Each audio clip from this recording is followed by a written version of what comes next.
सबको जय मसीह की। मेरा नाम शिवराज महेंद्र है। मैं देहरादून से आपके साथ जुड़ा हूँ। परमेश्वर का धन्यवाद हो आज के इस बड़े अच्छे दिन के लिए जो उसने अपने वचन के साथ संगति करने के लिए हम सबको मौका दिया।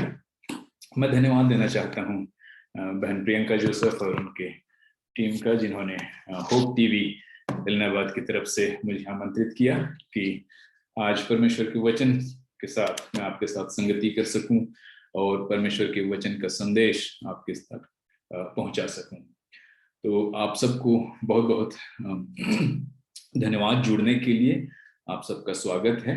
आइए कुछ समय हम परमेश्वर के वचन से सीखें। आप लोग होप टीवी के सदस्य हैं तो आशा के विषय में एक अध्ययन में आपके सामने, एक संदेश में आपके सामने रखना चाहता हूं। पिछले दिनों से परमेश्वर ने ये बात मेरे मन में डाला और मैं चाहता हूं कि बहुत से विश्वासी इसके द्वारा आशीष पाएं। तो जितना अधिक हो सके ये वचन आप तक पहुंचे और आप उत्साहित हो सकें। और आशा का विषय हमारे लिए महत्वपूर्ण इसलिए है क्योंकि हम एक ऐसे कठिन समय से गुजर रहे हैं जहां महामारी के चलते निराशा और दुख का बहुत हमको सामना करना पड़ा है। आज लोग तीसरे और चौथे वेव की चर्चा कर रहे हैं जहां पर और भी अधिक नुकसान हो सकता है जान माल का। तो हम चाहते हैं कि हम ऐसे बीच में निराश ना हो और हम परमेश्वर के वचन की ओर देखें, उसके प्रतिज्ञा की ओर देखें कि किस प्रकार जो है प्रभु हमको चलाते हैं और किस प्रकार हमको प्रभु संभालते हैं अपने जीवित वचन के द्वारा। तो मैं पवित्र शास्त्र में से एक वचन आपके लिए पढ़कर शुरू करूंगा। यहाँ पर हम रोमियो की पत्री में से देखेंगे। रोमियो की पत्री उसका 15 अध्याय 13 वचन इसमें इस प्रकार से लिखा है परमेश्वर के वचन में। Book of Romans chapter 15 verse 13, रोमियो 15 उसका 13 वचन। परमेश्वर जो आशा का दाता है तुम्हें विश्वास करने में सब प्रकार के आनंद और शांति से परिपूर्ण करे कि पवित्र आत्मा की सामर्थ्य से तुम्हारी आशा बढ़ती जाए। हालेलुया। परमेश्वर अपने वचन के पढ़े जाने पर हमें आशीष दे। परमेश्वर भला करने वाला और परमेश्वर दयालु है, परमेश्वर अनुग्रहकारी है। वो अपने लोगों को निराश नहीं छोड़ता है, वो अपने लोगों को उदास और परेशान नहीं छोड़ता है। हर कठिन परिस्थितियों में परमेश्वर जो है चाहता है कि उसके लोग उम्मीद को थामे रहें, आशा को थामे रहें। मैं आपको बता दूं कि ये जो आशा है, मसीहियों की जो आशा है जिसकी आप और मैं चर्चा कर रहे हैं, जिसके आप और मैं वारिस हैं, ये आशा संसार की आशा से फर्क है। संसार जो दुनिया हमारे चारों तरफ है, इनमें जो आशा की बात होती है ये शायद को लेकर होती है। जैसे इनका भरोसा, दुनिया के लोगों का भरोसा जो है नाशमान वस्तुओं पर है, इंसान पर है, पशु पर है, पत्थर पर है, मूर्ति पर है। निराशाजनक है, संदेह से भरा हुआ है क्योंकि इसमें शायद का एक जोर लगता है इन बातों में। संसार की आशा शायद ऐसा हो जाए, शायद वैसा हो जाए, इस प्रकार से उसमें लगा। उसमें गारंटी नहीं है, उसमें कोई मजबूती नहीं है। ये एक ऐसी आशा है संसार की। तो अगर हम संसार की चीजों पर या उसकी खोज पर, उसकी सुविधाओं पर या उसकी सफलता की गारंटी पर ध्यान लगाते हैं तो आप और मैं निराश हो सकते हैं, हमारी आशा गड़बड़ हो सकती है। लेकिन परमेश्वर का धन्यवाद हो कि मसीहियों की आशा ऐसी नहीं है। मसीहियों की जो है, हम विश्वासियों की जो आशा है वो ऐसी नहीं है। ये जरूर वाली आशा है। मसीहियों की जो आशा है वो जरूर वाली आशा है। इसमें बहुत ही मजबूती है, एक एब्सोल्यूट पक्का होने का एक भाव है। इसमें दोगुना आश्वासन है, ये सकारात्मक आशा है और ये सुनिश्चित है, डेफिनेट आशा जो मसीहियों के लिए परमेश्वर के वचन में है। तो हम देखते हैं कि संसार की आशा जो शायद से जुड़ा हुआ है, बोलचाल में भी आप देख लेंगे लोग शायद शायद करते रहते हैं, लेकिन ऐसी बात जो है मसीही नहीं करते। वो जानते हैं कि प्रभु की इच्छा से उनके लिए सारी बातें मिलकर भलाई को ही उत्पन्न करेंगी और इसलिए वो लोग बिल्कुल निश्चिंत रह सकते हैं। आशा का इस्तेमाल बहुत बार हुआ है परमेश्वर के वचन में। आशा शब्द का इस्तेमाल अगर आप सिर्फ पुराने नियम में ही देखें तो आपको कम से कम 403 बार आशा शब्द का इस्तेमाल मिलेगा। और इब्रानी भाषा में जिसमें पुराना नियम को लिखा गया था उसमें आशा शब्द के लिए टिकवा शब्द का इस्तेमाल किया गया है। आशा के लिए टिकवा शब्द इस्तेमाल हुआ है जो इस जीवन की आशा को दर्शाता है। ये टिकवा भी एक ऐसा शब्द है जिससे हम अपने आप को जोड़ सकते हैं, कहीं टिक जाना, स्थिर रहना, एक बड़ा अच्छा संदेश उसमें देखने को मिलता है। और एक और शब्द है, इब्रानी में 2 शब्द हैं, जिसमें से एक तो टिकवा है जो इस जीवन की आशा को दिखाता है, और दूसरा शब्द है तोहेलेत। तोहेलेत शब्द है, ये जो है व्यापक सकारात्मक आशा को दिखाता है। आप सब लोग जो कर अलग अलग प्रकार के कामकाज में लगे हुए हैं, कुछ दुनिया की चिंता, कुछ घर की चिंता, कुछ प्रभु की चिंता के बीच में रहते हैं, तो ये दोनों आशाओं का संतुलन परमेश्वर के वचन में मिलेगा। एक तरफ इस दुनिया की चिंता और दूसरी तरफ अपने भविष्य की चिंता। तो इस दुनिया में जो आशा हमारे लिए है, सांसारिक आशा भी परमेश्वर के वचन में आपको मिलेगा, आपकी आवश्यकताओं की पूर्ति के लिए, और अनंत जीवन की पूर्ति के लिए भी, आत्मिक जीवन की पूर्ति के लिए भी आपको आशा का प्रतिज्ञा परमेश्वर के वचन में मिलता है। तो टिकवा और तोहलेत को याद रखें, जो पुराना नियम हमारे साथ कम से कम 400 बार आशा के विषय में आपको सुनने को मिलता है। परमेश्वर का धन्यवाद। आगे बढ़ते हैं हम, और परमेश्वर के वचन में हम देखेंगे कि नया नियम किस प्रकार से इसका इस्तेमाल हुआ है। ठीक है, नया नियम का उदाहरण अगर हम देखेंगे, हमको पता चलता है कि यहाँ पर एल्पिस शब्द का इस्तेमाल हुआ है। एल्पिस ये कम से कम 150 बार इस्तेमाल हुआ है, और इसमें जो है आपको एक सकारात्मक और नकारात्मक दोनों का मिला जुला भाव मिलता है कि भविष्य की जो अपेक्षा है वो कैसे पूरी होती है, उसके लिए इंतजार और प्रतीक्षा कैसे करते हैं, उम्मीद कैसे जगाए रखते हैं, इससे जुड़ा हुआ ये एक शब्द है एल्पिस।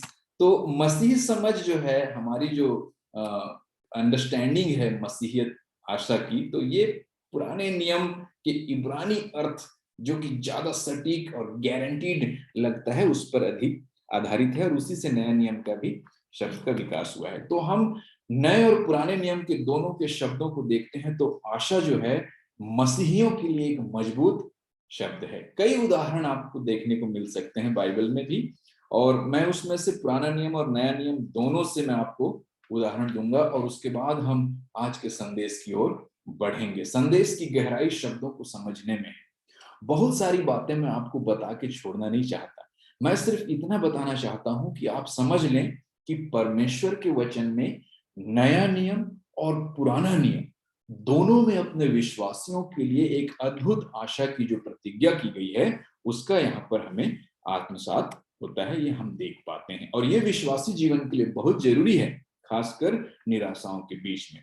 तो पुराने नियम में जो इतने बार इस्तेमाल हुआ है, तो कहां कहां और कैसे इसका मुख्य रूप से हमको देख सकते हैं इसके उपयोग को। तो अय्यूब में देखिए, अय्यूब जो किताब है जहां पर बहुत दुख का सामना करता है परमेश्वर का बंदा वहां पर, और उसके 17 अध्याय में हम पढ़ते हैं, वो 15 वचन में बहुत संसारिक निराशा का अनुभव करता है, बीमारी के बीच में, नुकसान के बीच में, और वो कहता है कि मेरी आशा कहाँ है, मेरी आशा कहाँ है। आज आपके और मेरे जीवन में ये बड़ा सवाल उठ सकता है, अगर हमने किसी प्रियजन को खो दिया है पिछले दिनों, और अगर हम डरे हुए हैं, अगर हमारे कुछ लोग बीमार हैं कोरोना से या किसी अन्य बीमारी से, तो हम इस चिंता में हैं, इस सवाल को बार बार करते हैं कि हम किससे उम्मीद रखें। डॉक्टर से उम्मीद रखें, दवाई से उम्मीद रखें, दुआ से उम्मीद रखें, किससे उम्मीद रखें।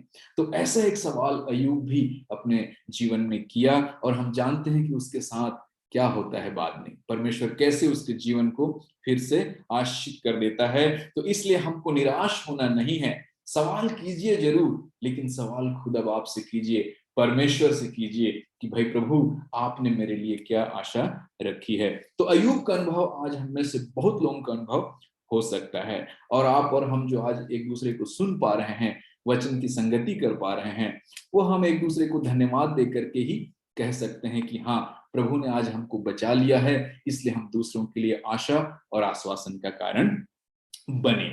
भजन 39 के 7 में, साम 39 के 7 वर्ष में, यहाँ पर एक पीड़ित व्यक्ति की पुकार है। फिर से एक व्यक्ति की बात हम यहाँ पर देखते हैं। भजनकार कहता है 39 के 7 में कि मैं किस बात की प्रतीक्षा करूं, मैं किस बात की प्रतीक्षा करूं, मेरी आशा तो हे यहोवा परमेश्वर आपकी ओर लगी रहती है।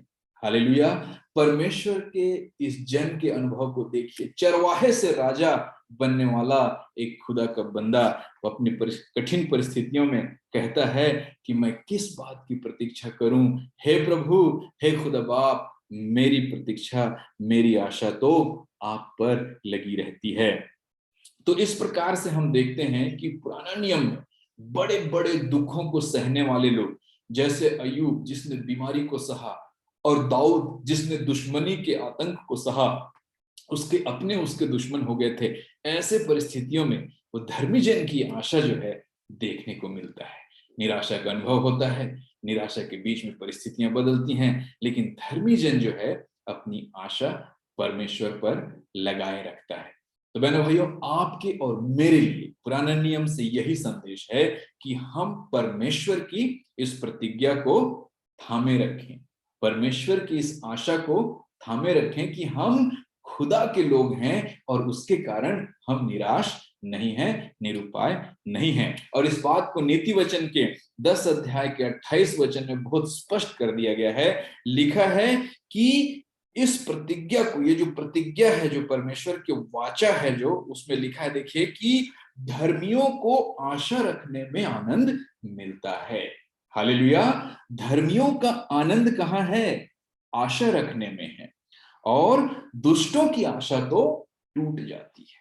दुष्टों की आशा, जो आज हमें परेशान करते हैं, जो हमारे साथ गलत करते हैं, ऐसे दुष्ट लोग, इनकी आशा टूट जाएगी। लेकिन परमेश्वर का वचन कहता है नीति वचन में कि धर्मियों की आशा बनी रहेगी और वो उनसे आनंद प्राप्त करेंगे। तो हम इस प्रतिज्ञा को पकड़े रहें पुराने नियम से और जान लें कि हमारी आशा स्वयं परमेश्वर है और हमें निराश होने की कोई जरूरत नहीं है।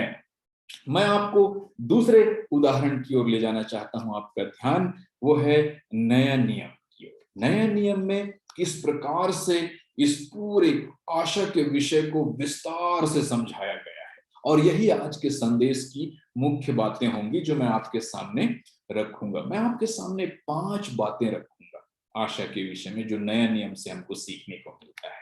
और मैंने आपको पुराना नियम से इसलिए बताया क्योंकि जो पुराना नियम में प्रतिज्ञा किया गया है प्रभु यीशु मसीह के द्वारा, किस प्रकार से हमारी आशा को मजबूती और पूर्णता प्रदान किया जाएगा, ये चीज हमको वहां बताया जाता है कि धर्मी कभी निराश नहीं होगा। अब उस चीज को समझने के बाद हम नया नियम की ओर आते हैं, जहां 150 बार इस्तेमाल हुआ है आशा शब्द। तो यहां पर हम देखेंगे कि किस प्रकार नया नियम हमको परमेश्वर में आशा रखने के लिए उत्साहित करता है। मैं आपके सामने 5 बातें रख रहा हूं। सबसे पहली बात है उद्धार की आशा। जी हाँ, होप ऑफ साल्वेशन, हमारे उद्धार की जो आशा है, नया नियम हमें स्पष्ट करता है। और बहुत ही रोचक रीति से आप इसे कई वचनों में पढ़ेंगे, लेकिन मुख्य वचन जो है 2-3 हैं जहां पर इस प्रकार से देखने को मिलता है। उद्धार की आशा जो है अदृश्य है, इसको आप देख नहीं सकते, और ये भविष्य में होने वाली बात है, और ये एक प्रकार से इंतजार करने वाली बात है, उम्मीद की इंतजारी वाली बात है यहाँ पर। तो जो एक वचन जो आपके सामने आता है वो है पहला थिस्सलुनीकियों उसका 5वां अध्याय और 8वां वचन। लिखा है यहाँ पर कि, चलिए हम 7 वचन से पढ़ते हैं, क्योंकि जो सोते हैं वे रात ही को सोते हैं और जो मतवाले होते हैं वो रात को ही मतवाले होते हैं। मतलब जो लोग अंधकार के काम में लगे होते हैं उनके लिए ऐसी बातें हैं, अंधेरा ही है सब कुछ। परंतु 8वां वचन देखिए, पहला थिस्सलुनीकियों उसका 5वां अध्याय 8 वचन। लिखा है, पर हम जो दिन के हैं, परंतु हम जो उजियाले के हैं, यानी हम जो प्रभु के हैं, वे विश्वास और प्रेम की झिलम और उद्धार की आशा का टोप पहनकर सावधान रहें। क्योंकि परमेश्वर ने हमें क्रोध के लिए नहीं परंतु इसलिए ठहराया कि अपने आप को प्रभु यीशु मसीह के द्वारा हम उद्धार प्राप्त करने के लिए दें। Hallelujah, hallelujah.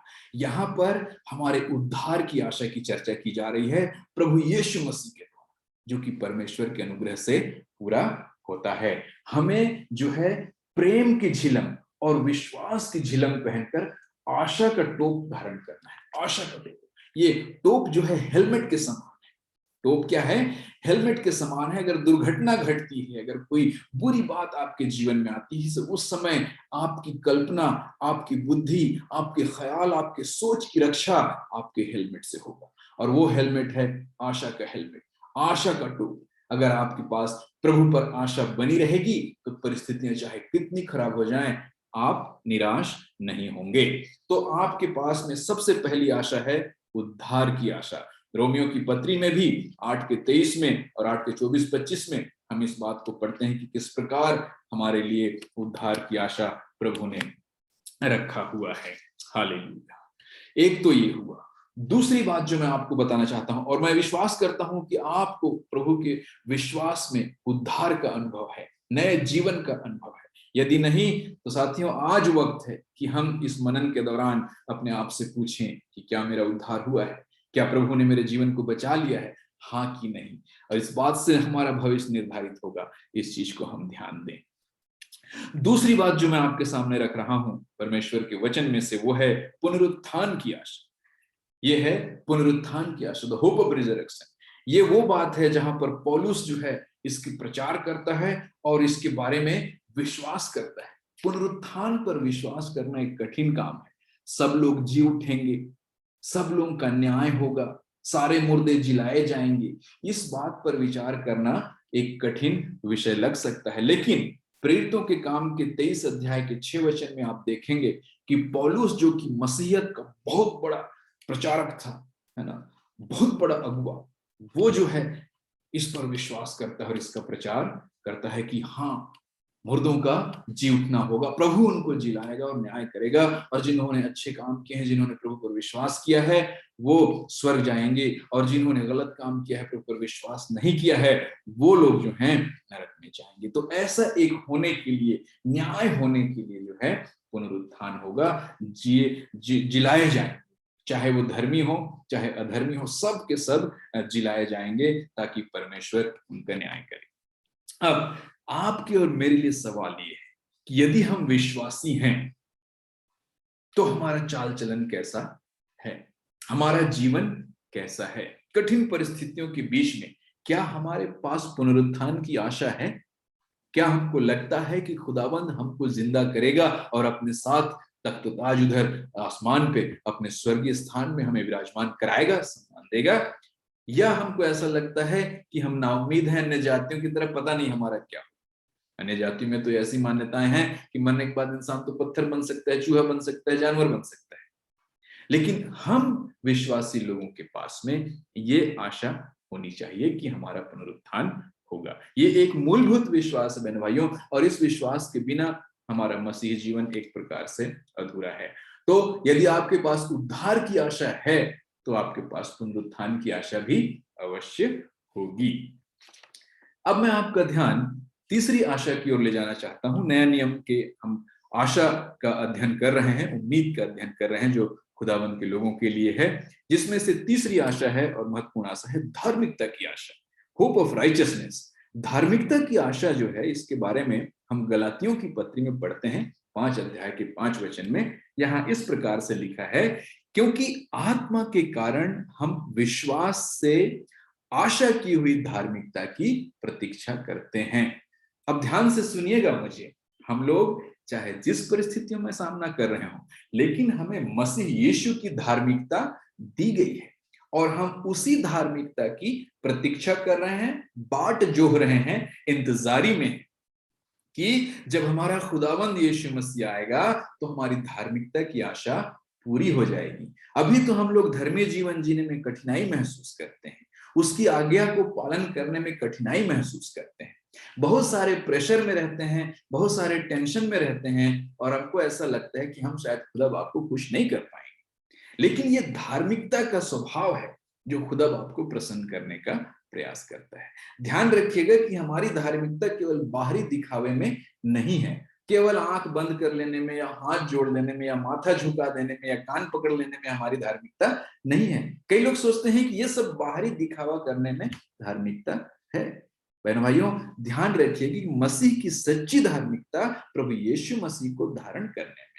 प्रभु यीशु मसीह का जैसा स्वभाव था वैसा स्वभाव हमारे अंदर होना चाहिए, जैसा उसका सोच था वैसा सोच हमारे अंदर होना चाहिए, जैसे उसके ख्याल थे वैसे ख्याल हमारे अंदर होने चाहिए, जैसे उसके काम थे वैसे हमारे अंदर उसके गुण प्रकट होने चाहिए, उसके काम हमारे जीवन से निकलने चाहिए। जब तक ये बातें नहीं होंगी, मैं आपको बता देता हूं कि हम धार्मिकता का कोई अनुभव नहीं कर सकते। सच्ची धार्मिकता वो है जो मसीह की ओर से आती है। तो आज के दिन में संसार तो हमें पाप करने के लिए और बुराई करने के लिए और हमारी धार्मिकता को मैले चिथड़े के समान बनाने के लिए तो लटका हुआ है, संसार तो लगा हुआ है। मतलब कभी भी हमको जो है लोग गलत काम कराने के लिए प्रेरित करते रहते हैं, गाली गलौज करने के लिए प्रेरित करते रहते हैं, लेकिन हम इसमें उलझे ना, हम परमेश्वर के वचन को समझें कि धार्मिकता भी पूरा होगा हमारा, जब वो आएगा तो पूरा होगा। अभी धुंधला सा है, अभी अधूरा सा है, अभी कमजोर से हैं हम, लेकिन जब परमेश्वर इसको पूरा करेगा तो हम इस समय धार्मिकता की आशा की प्रतीक्षा कर रहे हैं, इसलिए हम निराश ना हो, क्योंकि हमारी आशा प्रभु पूरी करेगा। और वो इसलिए भी करेगा क्योंकि हमें इसकी बुलाहट मिली है। मैं आपके सामने चौथी आशा की चर्चा कर रहा हूं कि आशा की एक बुलाहट भी है। सबसे पहले मैंने आपको बताया उद्धार की आशा है हमारे पास, फिर मैंने आपको बताया पुनरुत्थान की आशा है हमारे पास, फिर मैंने आपको बताया हमारे पास धार्मिकता की आशा है जो प्रभु में हमको मिलने वाला है। फिर हमारे पास है चौथी आशा, यह है हमारे बुलाहट की आशा। और बुलाहट सबसे महत्वपूर्ण है। मैं आपको बता दूं कि जब तक परमेश्वर हमको बुलाता नहीं, जब तक परमेश्वर हमसे पर्सनली बात नहीं करता, तब तक हम जो है उसके पीछे नहीं चल सकते। परमेश्वर की बुलाहट जीवन को बदलने वाली होती है। आज से 25 साल पहले जब प्रभु ने मुझे बुलाया था तो मैं मूर्ति पूजा करने वाला, तंत्र मंत्र में उलझा हुआ इंसान था। उन दिनों मैं ऐसे अंधकार में जीवन जी रहा था, निराशा और भय, मौत का भय मेरे जीवन में डरा हुआ था। जवान लड़का, भविष्य बनाने के बजाय मौत से डर से घिरा हुआ। लेकिन परमेश्वर का धन्यवाद हो कि उसकी बुलाहट की आशा ने अंधकार के ताकतों, बदरूहों के प्रभाव को मेरे जीवन से खत्म कर दिया और अपने बुलाहट की आशा के द्वारा मुझे एक नया जीवन प्रदान कर दिया। यदि आज आपको लगता है कि आपके जीवन में परमेश्वर की बुलाहट नहीं है, तो ही आप इस बात को देखेंगे कि आपके जीवन में बहुत ज्यादा संघर्ष और परेशानी है।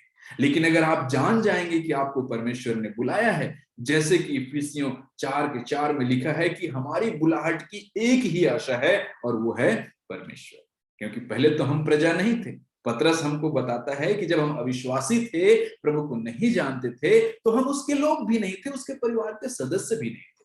लेकिन जब से हमने परमेश्वर को माना है, हम परमेश्वर की निज प्रजा, उसके अपने लोग, पवित्र याजकों का समाज और उसकी जो है सेवक है, उसके सेवक है। तो परमेश्वर के लोग होने के कारण अब हमारे पास में एक नई आशा है, और ये आशा है बुलाहट की आशा। और इस बुलाहट में, इस कॉलिंग में शामिल है पवित्रता का जीवन।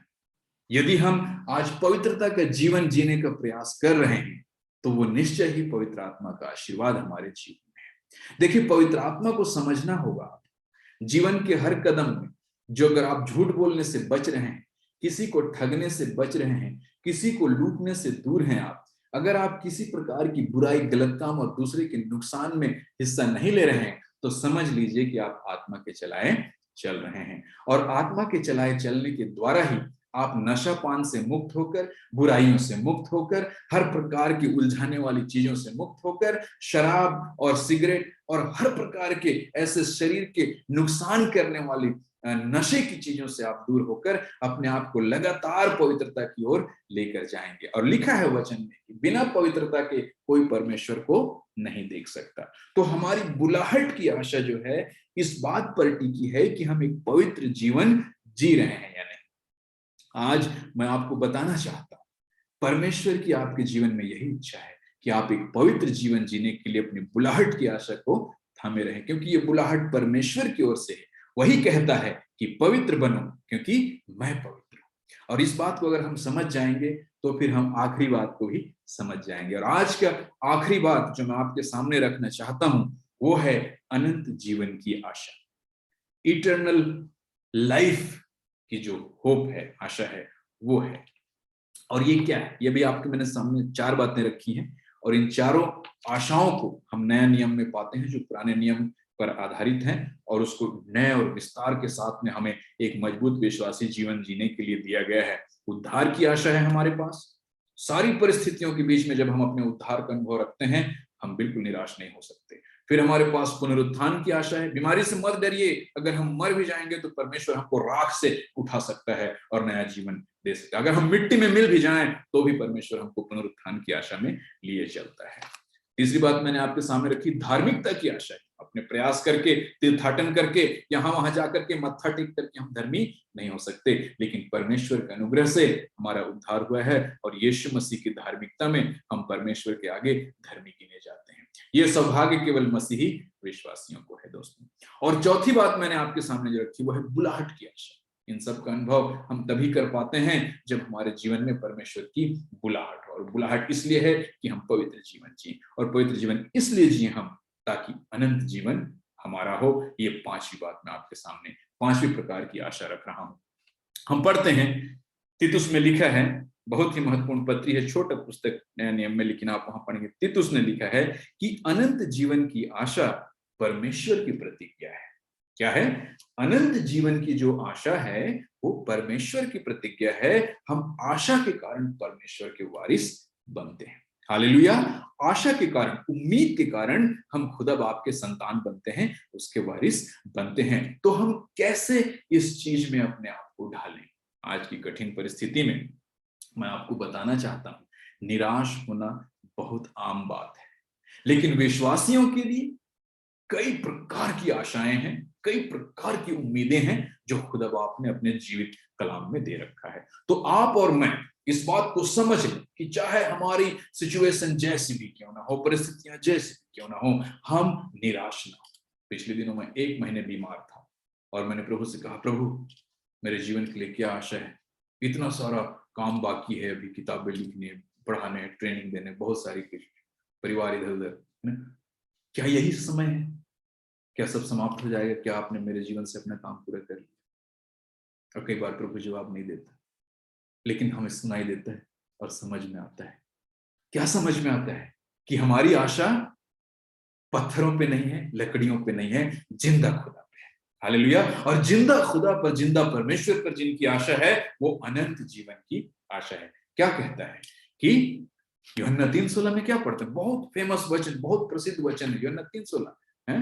परंतु परमेश्वर ने जगत से ऐसा प्रेम किया कि उसने अपना इकलौता बेटा दे दिया, ताकि जो कोई उस पर विश्वास करे, ताकि जो कोई प्रभु यीशु पर विश्वास करे वो नाश ना हो परंतु अनंत जीवन पाए। हालेलुया। अनंत जीवन, और वही अनंत जीवन आज आपके और मेरे लिए है। परमेश्वर का धन्यवाद हो कि मसीही किसी भी परिस्थिति में निराश नहीं हो सकता। चरवाहा राजा बन सकता है, आग की भट्टी से बंदा जिंदा निकल सकता है। तो ऐसी आशाएं हमारे पास हैं और ये सब मसीह की महिमा की आशा है। ध्यान रखिएगा, ये आशाएं हमें हमारी हौसला अफजाई के लिए हैं, हमारे बोल्ड होकर आगे बढ़ने के लिए है विश्वास में, लेकिन इसके द्वारा मसीह की महिमा है। हालेलुया। और हम धन्यवाद देते हैं उस वचन के लिए जो कहता है कि मसीह महिमा की आशा है। हालेलुया। सारी आशाओं की जो ग्लोरी है वो केवल मसीह में। और ये पहले कुलुस्सियों के पहले अध्याय उसके 27 वचन में हम पढ़ते हैं। तो ये सारी आशाएं परमेश्वर की महिमा की आशाएं हैं, और प्रभु हर समय इस बात के लिए तैयार हैं कि वो हमारी सहायता करें कि हम उनकी आशा में और उनके प्रेम में बने रहें, उनकी आज्ञाकारिता में बने रहें। और इसीलिए पौलुस ने ये बहुत खूबसूरत बात रोमियो की पत्री में कही, और यही बात मैं पढ़कर समाप्त करता हूं आज का संदेश। और वो ये है रोमियो 15:13 में कि परमेश्वर जो आशा का दाता है, जो आशा देने वाला है, जो उम्मीद देने वाला है, वो आपको विश्वास करने में सब प्रकार के आनंद और शांति से परिपूर्ण करे, और पवित्र आत्मा की सामर्थ्य से आपकी आशा बढ़ती जाए। तो मेरी प्रार्थना आज आप सबके लिए यही है कि आप किसी भी परिस्थिति में निराश ना हो, लेकिन परमेश्वर के वचन में आशा की प्रतिज्ञाओं पर अपना ध्यान लगाएं और अनंत जीवन की ओर बढ़ते जाएं। प्रभु आप सबको आशीष दें। बहुत बहुत धन्यवाद।